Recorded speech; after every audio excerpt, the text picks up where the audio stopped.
this is a kind of a follow-up on a teaching, but I think it's important for us to have a deeper understanding to be more effective when we talk, particularly to anybody, because there's a loss in the identification of the Messiah's two comings.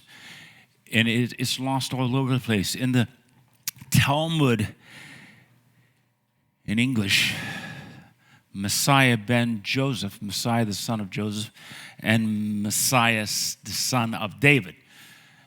Because there's a confusion. Obviously, Messiah does different things, and they divide it by having two Messiahs. Messiah ben Yosef, Mashiach ben David.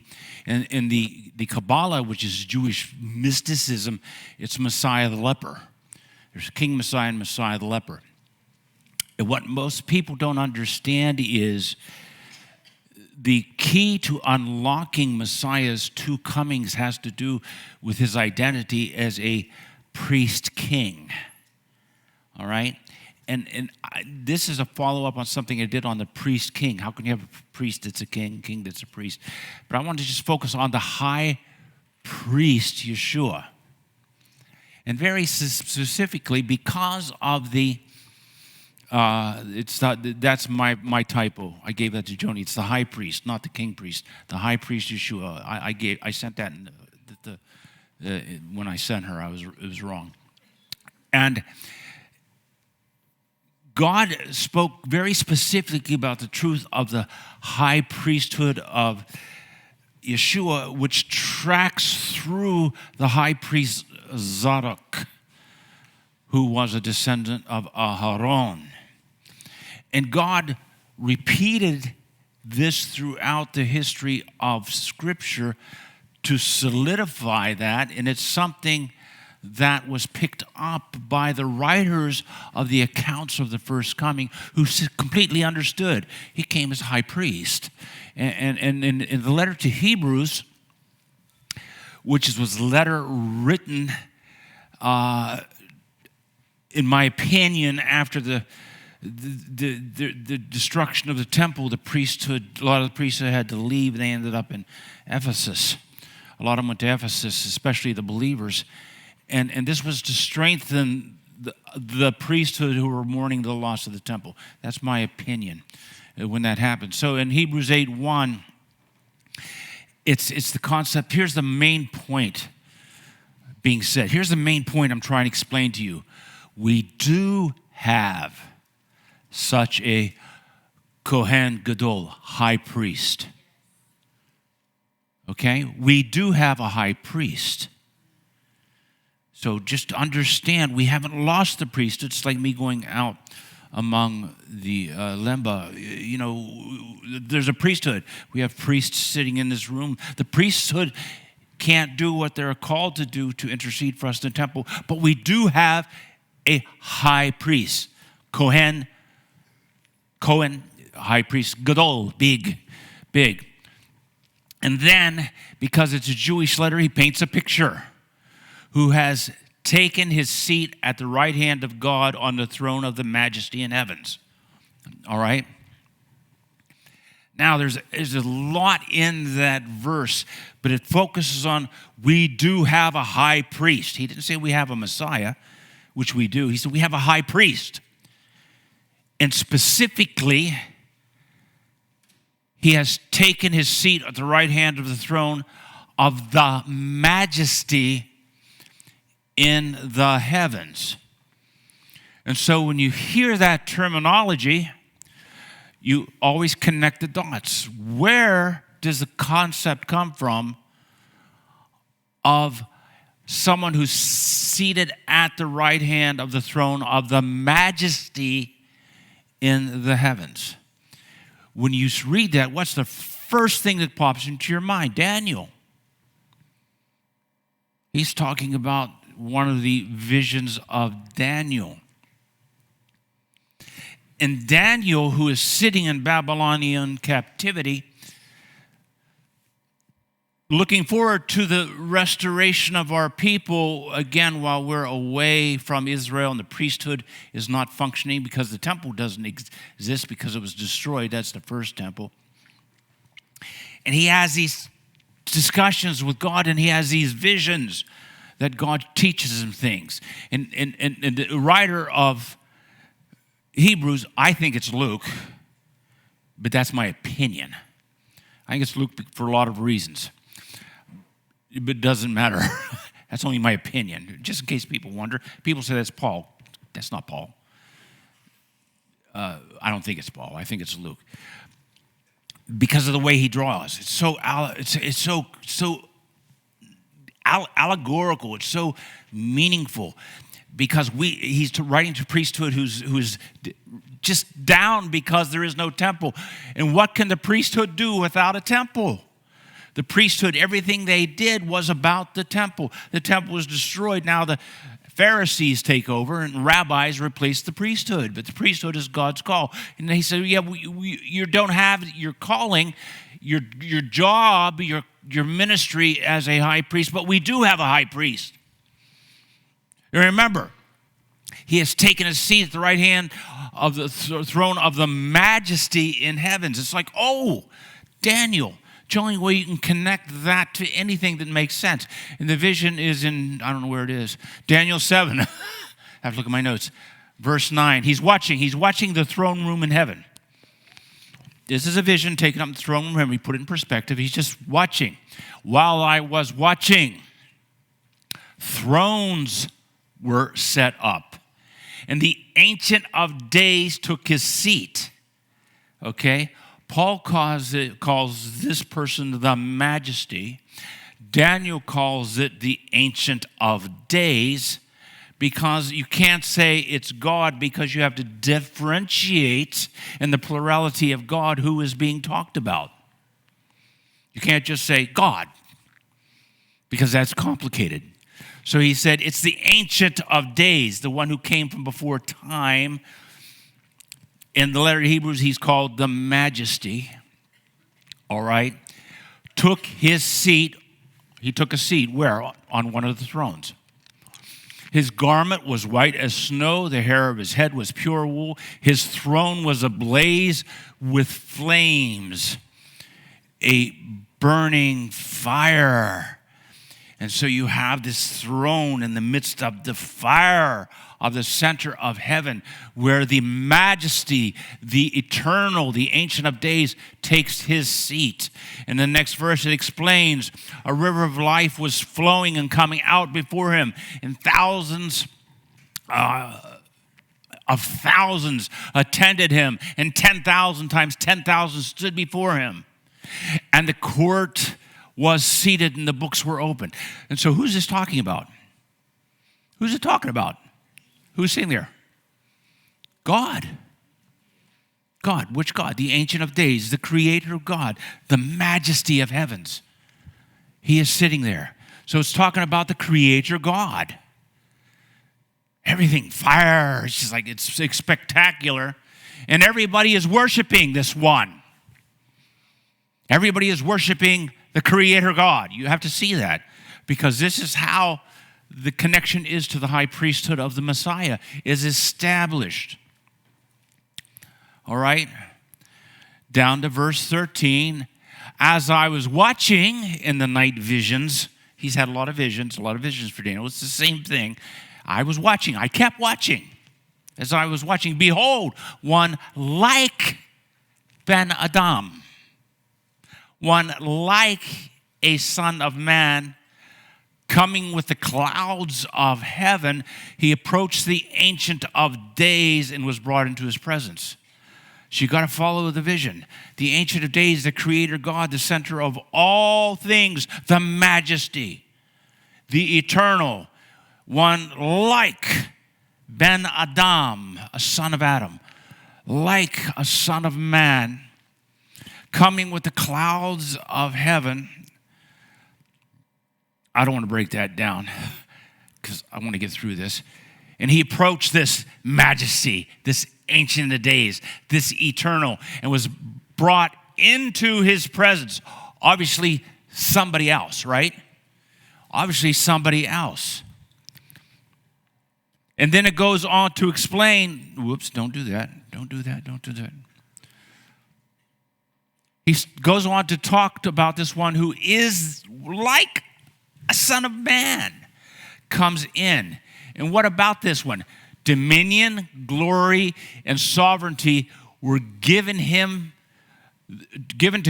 that all peoples, nations, and languages should serve him. His dominion is an everlasting dominion. He will never pass away, and his kingdom is one that will not be destroyed. Well, this is not the Creator God. This is somebody approaching the Creator God like a son of man. And dominion, glory, and sovereignty are given to him so that all peoples, nation, language should serve him. His dominion is everlasting dominion, never pass away. And his kingdom is one that will never be destroyed. But you have to see that. We have such a high priest. Okay? Who comes from, I forget what it was, the sovereignty in Hebrews. But you see it because he connects the dots. This is one like Ben Adam, like a son of man, who comes in and all of a sudden, well, this isn't going to work anymore. Okay, I'll just go up there. All of a sudden, the focus changes from the myriad of people worshiping the Creator God, focuses on somebody approaching the Creator God like a son of man, and now all the focus goes to him. Who's he? The high priest that we have. And he approaches the other throne. And it says he goes down and sits next to him at the right side. I'm not going to read the whole thing. I want you to see that if you were reading this and were aware of history and were aware of the Bible, you would immediately connect that dot. You immediately. This is like the one who sits at the right hand of the Holy One, the Sovereign One, the separated one. Who's that? Well, he comes into the presence of God and the worship switches to him. Does that mean they stopped worshiping God? When they started worshiping, there's this one like the Son of Man? Well, then what's the answer? Well, the answer is they're both God, but they're both separate. And when they're together, they're both worshipped, and one is the other, and you have them both. And you have this myriad of things. And what is the difference? One's the Creator God in this vision, the other one's the high priest. The high priest. Okay? Now, all throughout our history, we've dealt with this particular theology woven throughout since Babylonian captivity, which brings to the question, how can you can't have more than one God because God is one. How could Yeshua be God and God be God? And it's really confusing. And it's really, well, yeah, but it's a part of who we are and who God is. And it's his revelation to us. You know, if we don't understand his role as a high priest, then the crucifixion makes no sense. Because what's the big idea about having a king who gets crucified? And the answer is, well, he didn't get crucified as the king. He's the high priest that was taking care of making us redeemed from the fallen world, which is the job of the priesthood by dealing with the issues of the curse. And he came and he was crucified simply because he's the high priest taking care of the issue that separates us from God. Because just like the priesthood interceded for us to make us right with God, so our high priest had to serve as a high priest to make us right with God.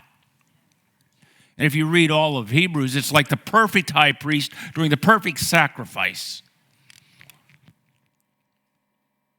But it's just, when you're reading the letter to Hebrews, we have such a high priest. Remember the prophecy of Daniel.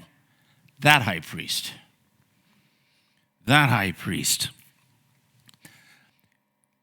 In the Psalms Psalm 110. Yeshua actually used that against the religious on his first coming as he walked among us, as you're missing the point that even David understood. Everybody knows this, a Psalm of David. Adonai says to my Lord, sit at my right hand until I make your enemies a footstool under your feet. Okay? Now this is prior to Babylon. So this has nothing to do with Daniel's prophecy.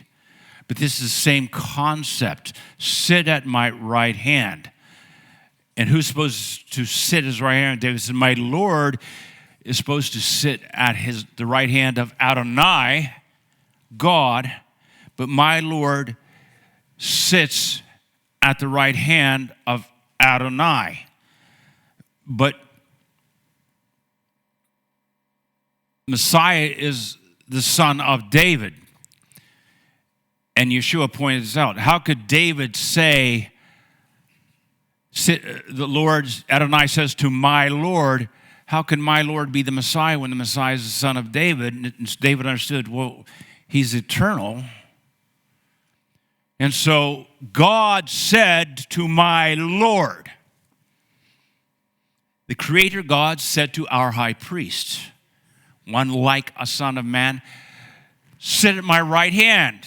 Where's that? Well, that's in the heavens. We'll find out a little bit later, a few thousand years into the Babylonian captivity, until I make your enemies a footstool. And when you're talking about God said to my Lord, who is the son of David, go to verse 2. Adonai will extend your mighty rod from Zion, rule in the midst of your enemies. Now, Adonai is God, but God is saying to the son of David, my Lord, he will extend Messiah's rule and kingdom from Zion, the center of Jerusalem, the center of the world in God's holy city. Everything will come from Zion. Everything comes from Jerusalem. And he will rule in the midst of your enemies. And it talks about what's going to happen to this son of David who sits in the midst of his enemy as his kingdom is established. Verse 3, your people will be a free will offering in a day of your power and holy splendors from dawn's womb. Yours is the dew of your youth. Yours is the dew of your youth. So the Lord, who is the son of David, has all of God's people as a testimony of his free will offering to Adonai, because yours is the dew of your youth. Well, wait a minute. How could God have youth? Well, it's not God, the Creator. It's one like a son of man who is a high priest, who is the son of David, and even David understood that this is the kind of things he would accomplish. And the son of David is supposed to be a king, because to be a king, you must rule over you must be in the lineage of David, right? Remember, David's writing this before the Babylonian captivity.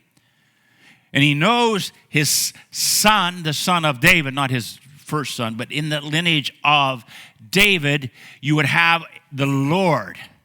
Not the Lord, but the Lord. The Lord said to my Lord. Okay? Next verse. Adonai has sworn and will not relent. You are a Kohen forever according to the order of Melchizedek. And so the son of David, who is the king of Israel, is going to be a Kohen, a high priest forever, according to the order of Melchizedek. All right? So the son of the Lord said to my Lord, who is the son of David, you are a high priest forever, not according to the Leviim, the Levites, but according to Melchizedek. Melchizedek. And continue in the flow. My Lord, sit at your right hand. He will shatter the days in the day of his wrath. My Lord, sit down at the right hand. Your right hand. Because it's the complexity of God. Your right hand ties to how Daniel said, well, you have two thrones that are kind of the center of worship. And you have all this stuff. It's flowing, and you should be able to see it. My Lord, he's talking to God, is at your right hand. God. My Lord, who's the son of David, who is a Cohen, who is a king in the lineage of king, now will sit at the right hand of God's right hand. And from there on verse 6, he will judge among the nations. Well, only God judges. Yes, but he will judge. He will not judge the nations. He will judge among the nations. In other words, he's one of us, except he's not one of us because he's totally other, except he's going to not rule from way up here judging the nations. He's going to judge right here among the nations. He'll crush the heads over the entire land. And he will judge, he will drink from the stream along the valley, so his head will be exalted. And so you have this one like a son of man, a son of David, who's a high priest who will rule as king and judge among the nations. So the king, who is actually the high priest of heaven, who is obviously Yeshua, is called in the lineage of Melchizedek. Malchi, my king, Zedek, my king of righteousness. So our high priest, who is seated at the right hand of the Ancient One, is called my king of righteousness. Melchizedek, my king of righteousness. Melech Shalom, king of peace, which is another scripture I'm not teaching on. But going back to the letter to Hebrews, you have this letter written to priests explaining, don't worry, we still have a high priest. Think of the Daniel prophecy. And this is hard to do, but I'm going to try to do it. Some of you can grasp this, and some of you won't be able to. Psalm 10:5 says, do you have that one?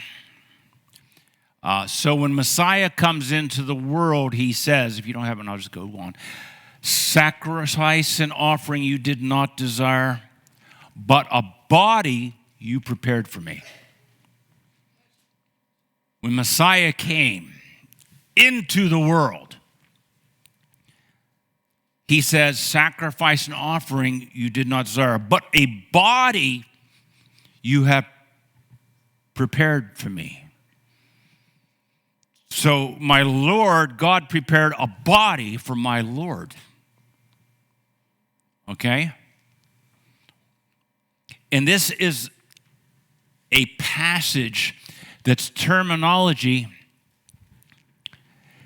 is taking from the Septuagint translation of Psalm 40. The Septuagint was written after the Greek conquering of the Mideast, and Greek became the lingua franca, the language, and the Bible was translated into Greek because it's one of the rules of Alexander the Conqueror. And so you have the Bible written in Greek because of the Septuagint, because of Alexander the Conqueror. And this terminology that's read in Hebrews is actually taken from that translation. And I'm just going to read it to you, and it's hard because you're not seeing it the way it was written, because I'm using a Bible that gives you the more modern translation. But the thought that you're receiving about the high priest has God prepared a body for the high priest. He prepared a body. which is, the terminology is fascinating because he didn't just come, God prepared a body for him. He didn't come as a body, God prepared a body for him. In Psalm 40, beginning in verse 6, many things you have done, Adonai, my God. Your plans for us are wonderful. There's none to be compared to you. If I speak and tell of them, they would be too many to count. The next verse, sacrifice and offering you did not desire, which is ties to that Hebrews passage. My ears you have opened, burnt offering and sin offering you did not require. Then I said, here I am. In a scroll of a book it is written about me.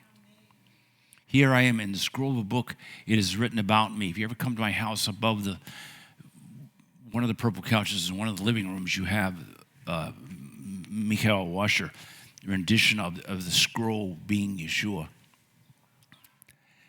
And the next verse, I delight to do your will, oh my God. Yes, your Torah is within my being. A body you have prepared for me, the Torah is within my being. And since you prepared a body for me,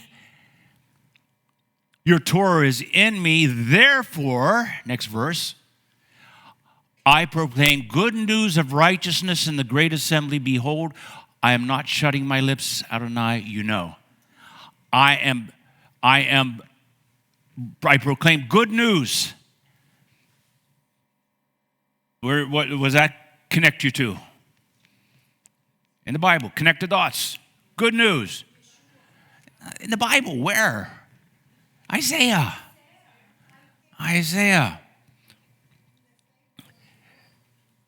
Yeah, but you gotta connect the dots. Next verse continues with that thought. I did not hide your righteousness within my heart. In other words, this one who came, God gave him body, had the righteousness of God within him.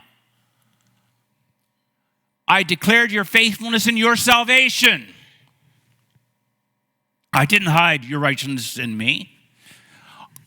I declared your faithfulness and your salvation. I did not conceal your loving kindness and your truth from the great assembly. I didn't hide the righteousness that was in me. You prepared for me a body, and I had your righteousness within me. I didn't hide it. I went out and proclaimed it to the whole assembly because they need it for salvation. And so one of the most complex things you can try to figure out is Yeshua, God's Son, has a physical body because God said, I have prepared a body for you. Which means he would be born on the earth, which would be a fulfillment of the line of kings in the Davidic covenant from King David. He had to be born on earth to be in the lineage of King David. But because God can do all things and he does all things perfectly, and so while the Messiah had to be born in the lineage of David, very clearly, he is also to be the great high priest of heaven. Melchizedek, our king of righteousness. So the son of David, who is a king, has to be a high priest, who is the king of our righteousness. And being the great high priest in heaven, his physical body that was prepared for him was also a fulfillment, had to be a fulfillment of the highest order of the Aaronic high priesthood. Family of Yeshua and a descendant of Zadok, the righteous.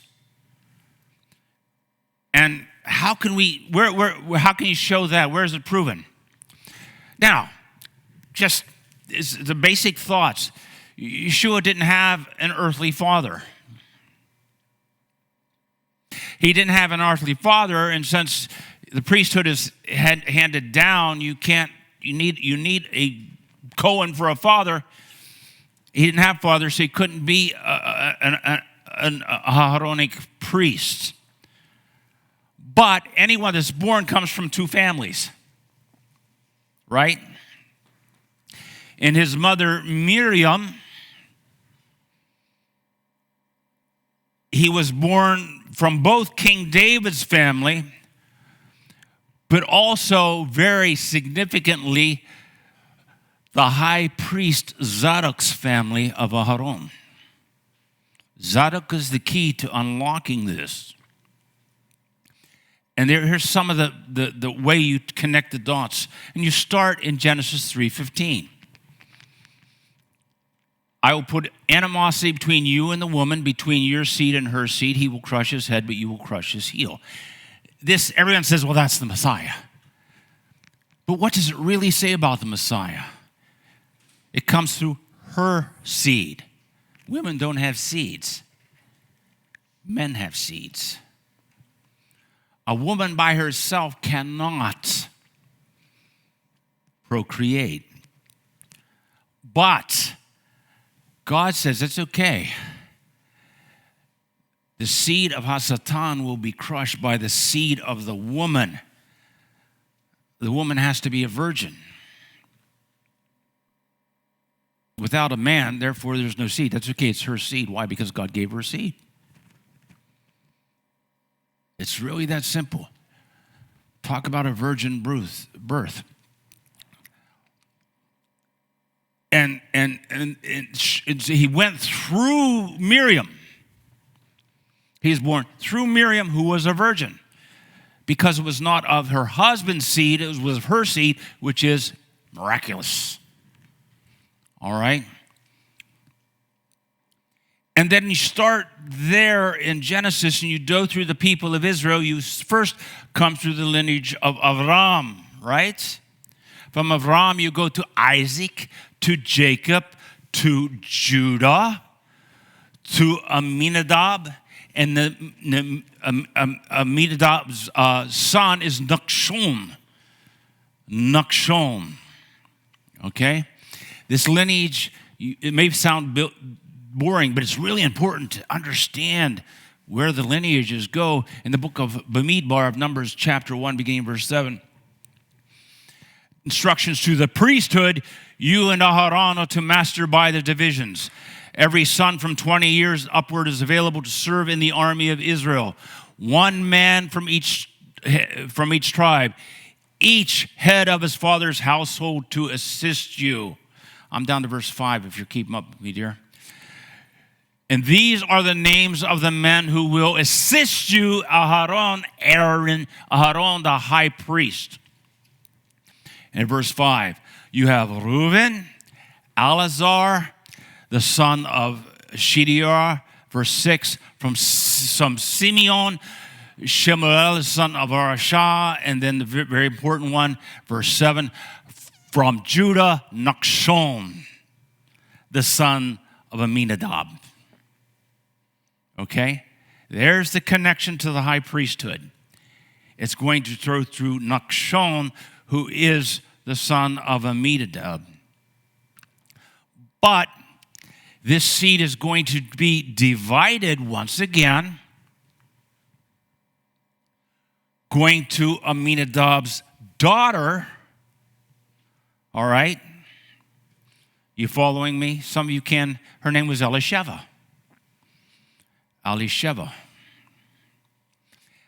Aminadab's daughter, Elisheva, married Moses' brother, Aharon.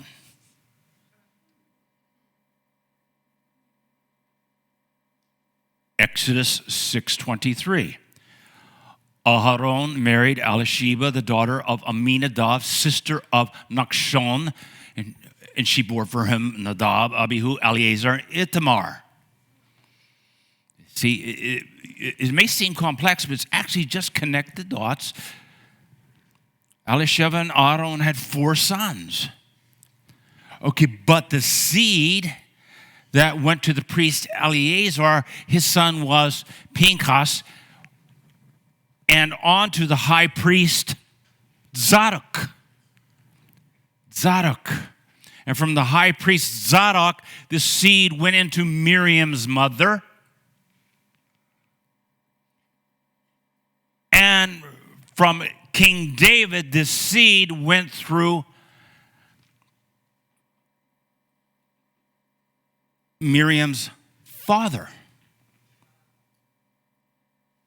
You got that? I'm doing a TV show.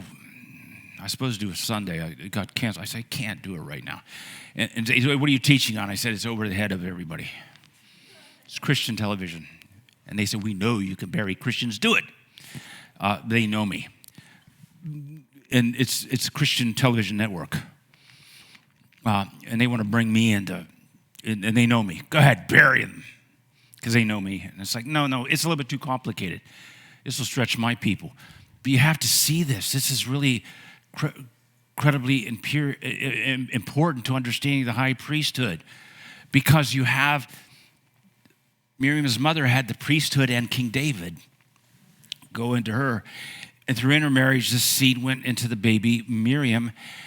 And then the virgin, who was Miriam, in unity with the Holy Spirit, brought about the conception of Yeshua in the winter.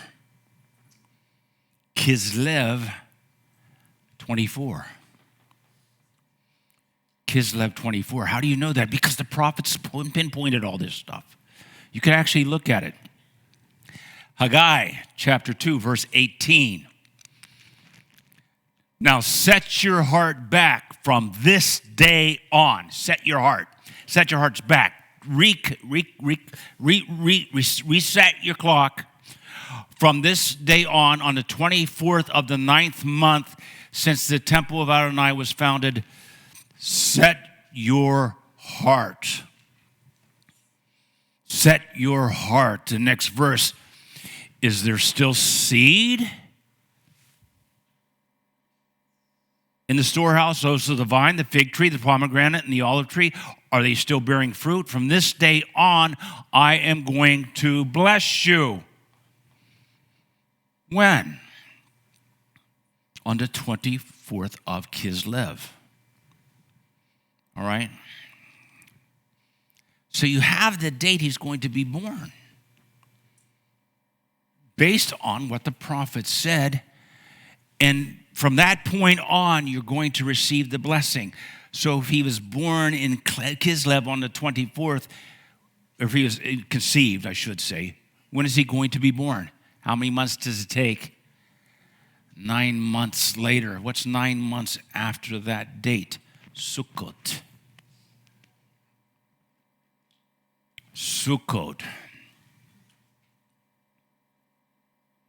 So clearly, he's born into the lineage of the high priest Zadok, from the lineage of the high priest Aharon. Therefore, I'm going to bring this together because some of your eyes are starting to bleed as your head's trying to connect this. You need to see why this is important. Messiah is this, who is the son of David, Ben David. Obviously, he's the son of David, who is very obviously a high priest. How can the son of David be a high priest? He can't, but his mother came through both lines, and so both lines were there, and he connects to both the high priesthood through Zadok, and then through David, through her other parent. And to understand this is how you explain the difference between the first coming and the second coming. And you could tie all these rabbinic concepts of Messiah, Ben Yosef, Messiah the leper, and Messiah the king. But what is real important that practically nobody understands, no, it's not that complicated. It's really simple. The first time he was fulfilling his role as the high priest. And he did everything the high priest is called to do. He made intercession for us before God and took away the iniquity from us, removed us from the curse we were under, and redeemed us out of slavery, because that's the job of a priest. When he's coming back, is he coming back as a high priest? No, he's coming back as the king. He's coming back as the king. And this is missed all throughout history. Even when he was crucified, it said the King of the Jews. Was that right? Yes. But was it accurate? No, this is the high priest of the Jews. We wanted a king. God said you don't need a king. Without a high priest, you can't be made righteous enough to have a king. But in our case, we have a high priest who took care of the priesthood's job at his first coming. He returns as the king. As the king. So why did the Messiah have to die? You're missing it. You're missing it. Messiah had to fulfill his role as the high priest and purchase our redemption. Then how can he be the son of David? Oh, that's simple. When he comes back, he will be the king.